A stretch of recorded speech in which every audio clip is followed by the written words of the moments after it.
I never imagined my life would turn into a soap opera. I was the woman who did everything by the book, married young, supported my husband through thick and thin, raised our kids with love and discipline, and always thought we were building a future together. But life, as it turns out, has a cruel sense of humor. And now here I am, pouring my heart out to strangers on the internet because I don't know what else to do. My husband, who I'll call Jake for privacy's sake, is a disabled veteran. He served our country honorably, but the scars, both physical and emotional, have been a heavy burden on our family. For years, I've tried to help him navigate life after service. The sleepless nights, the bouts of depression, the anger outbursts. I've seen it all. I've held him during his darkest moments and shielded our kids from the worst of it. I've prayed for him, begged him to seek help, and stood by his side when most people would have walked away. About a year ago, Jake finally landed a stable job. It felt like a turning point for us. He seemed happier, more focused, like he had a sense of purpose again. I was hopeful that the man I fell in love with was still in there somewhere. But then she came into the picture. She's a coworker, a new hire at his office. Let's call her Lila. From the beginning, I had a bad feeling about her. Jake would casually mention her name in conversation, and it felt like a red flag I couldn't ignore. He'd talk about how smart she was, how funny, how she really understood him. It was like watching a storm brewing on the horizon, knowing you're powerless to stop it. I confronted Jake early on. I told him I wasn't comfortable with how much time he was spending with her. He assured me it was nothing, that they were just coworkers, and I was overreacting. I wanted to believe him. I needed to believe him. But deep down, I knew something wasn't right. Fast forward a few months, and my worst fears were confirmed. Jake admitted to having an affair with Lila. He didn't come clean out of guilt or remorse. No, he confessed because she had started calling our house. She called me. She called our teenage daughter, and she didn't mince words. She told us she was in love with Jake and that they were planning a future together. Can you imagine the audacity? To tell a man's wife and child that you're in love with him and he's leaving them for you? I've never felt such a mix of rage and heartbreak in my life. I tried to handle it the best I could. I told Jake to end it, to think about what he was doing to our family. I even reached out to Lila myself. I begged her to leave him alone, to have some decency and let us try to work through our issues. But she wouldn't listen. She told me they were meant to be, and that I was the problem. She had the nerve to say I was standing in the way of Jake's happiness, as if I hadn't spent years sacrificing my own happiness for his. When Jake moved out, it was like the ground beneath me crumbled. He left me with no warning, no financial support, nothing. I had to scramble to figure out how to keep the lights on, how to feed our kids, how to explain to them that their father wasn't coming home. It was humiliating. And then, to add insult to injury, Lila kept calling. She'd call me. She'd call my daughter. She'd even show up at Jake's old VA appointments, flaunting their relationship as if it were something to be proud of. I hit my breaking point a few weeks ago when she called my daughter again. She told her, a child, mind you, that Jake was in love with her and they were planning to get married. My daughter came to me in tears, asking why Daddy didn't love us anymore. That was it. That was the moment I decided I wasn't going to take this lying down. I emailed her supervisors. I laid everything out. The affair, the harassment, the impact on my family. I didn't do it to get her fired. I did it because I'd had enough. Enough of her smugness. Enough of her disregard for the pain she was causing. I needed someone to hold her accountable, to make her see that her actions have consequences. But now I'm second-guessing myself. Jake found out about the emails and filed for divorce. He says I've made things worse, that I'm ruining his life, and maybe I have. I don't want him to lose his job. He's a disabled vet. Employment gives him a sense of stability and purpose. But at the same time, how much am I supposed to endure? How much can one person take before they break? I've accepted that my marriage is over. There's no going back after this. But I can't wrap my head around Lila's behavior. What kind of woman does this? What kind of person inserts herself into a family, tears it apart, and then has the audacity to act like she's the victim? How does someone look a child in the eye and tell them their father is leaving because of her? I've filed for child support. I've done everything I can to protect my kids and myself. But I can't shake the feeling that she's gotten away with something. Will there ever be accountability for people like her? Or do I just have to move on and accept that some people are this selfish, this cruel? How do you heal from something like this? How do you pick up the pieces and move forward when the person you trusted most in the world has betrayed you so deeply? And how do you stop the anger, the bitterness, from consuming you? I never thought my life would come to this. To be honest, I still feel like I'm living in some surreal nightmare I can't wake up from. Yesterday, I did something I never imagined myself capable of, but I'm not even sure if it brought me any closer to closure. I've been walking around with this weight for months now, and if I don't get it out, I think it'll suffocate me. So here it is, the raw, unvarnished truth of what happened. For context, I've been married for 7 years. My wife and I met at a mutual friend's barbecue. She was radiant, the kind of woman who walks into a room and draws every eye without even trying. I was smitten, plain and simple. We hit it off, dated for a couple of years, and eventually tied the knot in a small ceremony. It wasn't a fairy tale, but it felt real. Solid. Or so I thought. Looking back now, I can't help but replay every red flag I ignored, every nagging doubt I pushed aside because I was so determined to believe in us. She was always a little distant, a little hard to read, but I chalked it up to her personality. Not everyone wears their heart on their sleeve, right? And I've never been the jealous type. Trust was the cornerstone of our marriage, or at least it was for me. Then, a few months ago, my world shattered. It started with small things. She'd come home late from work more often, always with some excuse about deadlines or team dinners. She started guarding her phone like it held state secrets. And the intimacy? That was the biggest blow.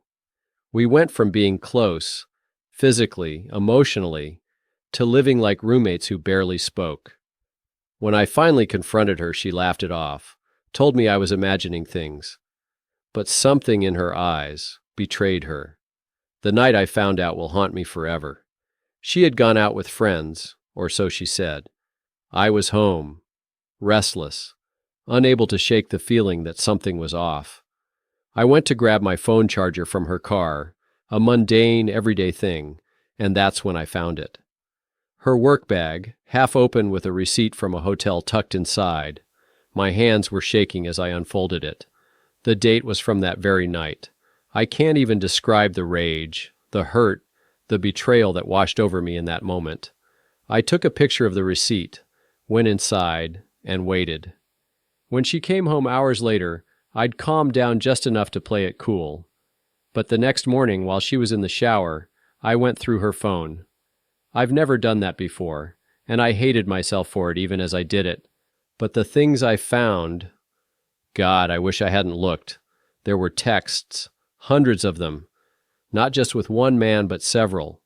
Explicit, shameless, gut-wrenching texts, and pictures, selfies they'd taken together, some in our house, some in our bed. That's when I knew this wasn't a fling or a one-time mistake. This was a pattern, a lifestyle, and I'd been blind to it for years. Yesterday, after weeks of stewing and planning, I finally acted.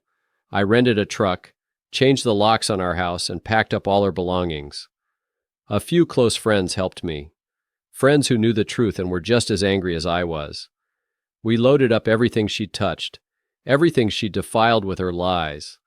The couch where she'd sat with him, the dining table where we'd shared meals, the bed that was supposed to be ours alone. All of it went into storage. Her clothes went into garbage bags.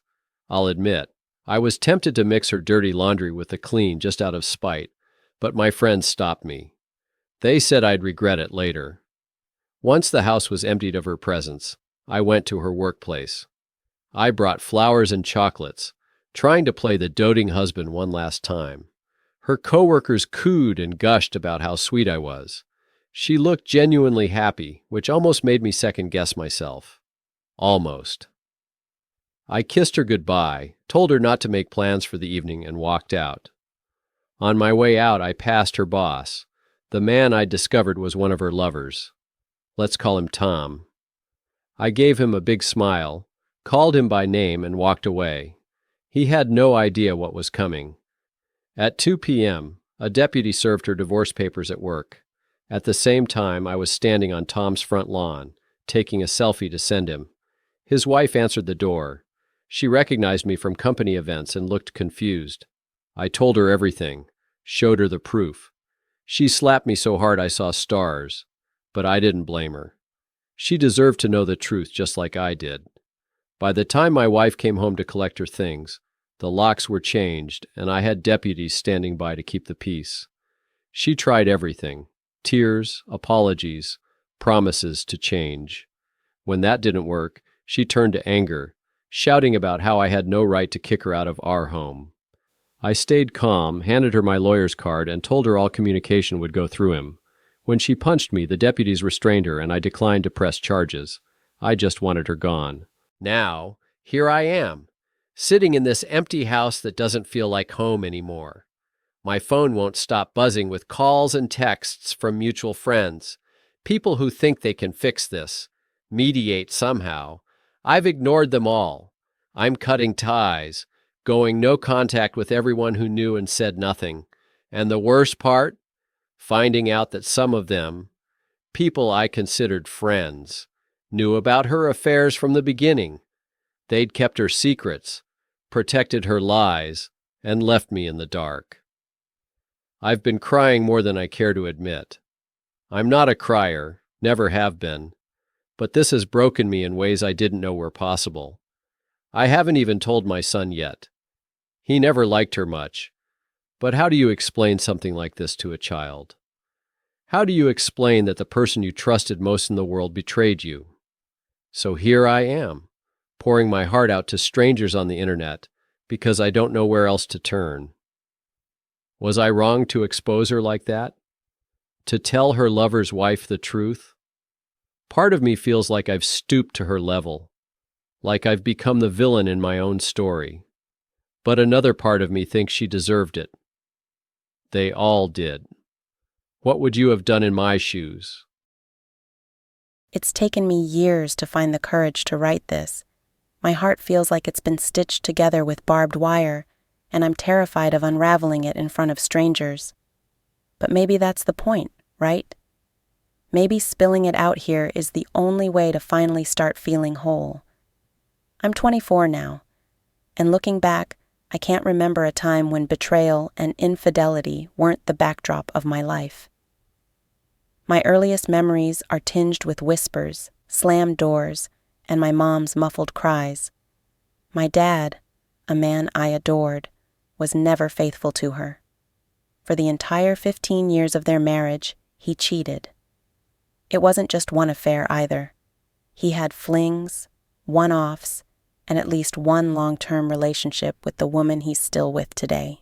When I was around 7, my parents finally divorced, but the cracks had been showing long before then. I remember one day vividly. I was rifling through his clothes for something. What?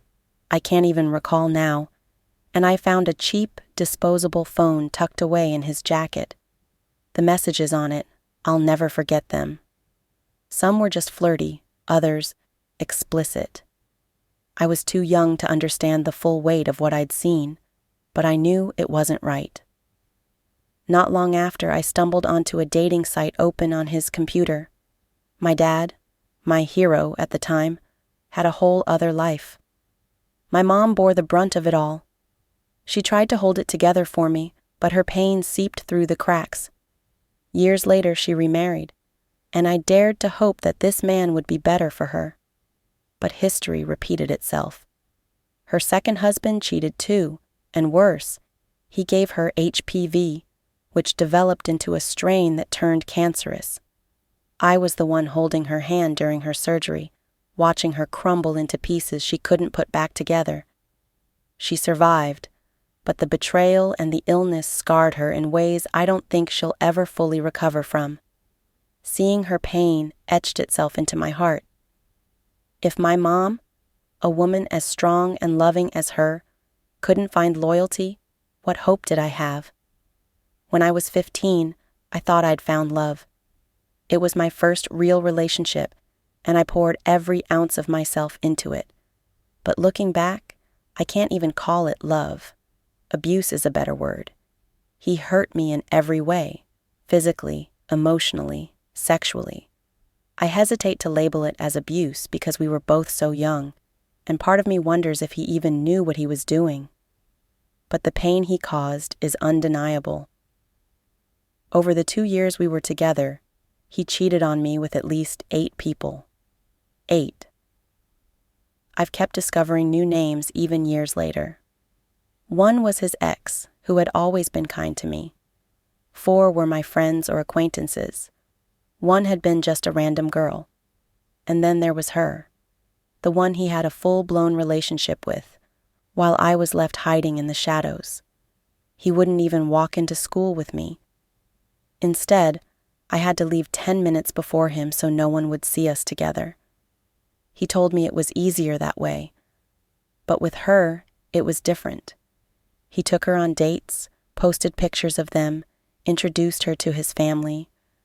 I'd never felt so invisible, so unworthy. He made me feel ashamed to exist. After that, I was broken, but hopeful. I thought my next relationship would be better. It wasn't. It lasted only 4 months, but he made me believe we were exclusive. He swore his flirty friendship with our mutual friend was just that, a friendship. I believed him until the day he told me he had feelings for someone else. At first, I was relieved that he ended things before cheating. Then I found out the truth. He had already been unfaithful with the first girl, and he left me for another of my friends. It was like watching the same story play out on repeat, betrayed, replaced, discarded. My third relationship was with a woman. I thought maybe things would be different, that she'd treat me better, and in some ways, she did. She never cheated on me, but she left me for someone else too.